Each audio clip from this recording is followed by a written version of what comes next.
آندھی کے وقت کون سی دعا کرنی چاہیے؟ سنن ابی داؤد کی حدیث 5097 میں ارشاد ہے، اللہم انی اسألوک خیرہا و اعوذ بک من شرہا۔ اے اللہ، میں تجھ سے اس کی بھلائی کا سوال کرتا ہوں اور اس کے شر سے تیری پناہ میں آتا ہوں۔ نبی کریم صلی اللہ علیہ وآلہ وسلم جب بادل یا آندھی دیکھتے تو فکر مندی کے آثار چہرے پر ظاہر ہوتے۔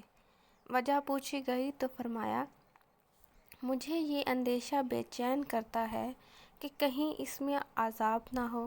بلا شبہ ایک قوم کو ہوا کے ذریعے سے عذاب دیا گیا تھا، اور ایک قوم نے عذاب دیکھا اور اس کے لوگ کہنے لگے، یہ بادل ہیں، اس میں بارش ہوگی۔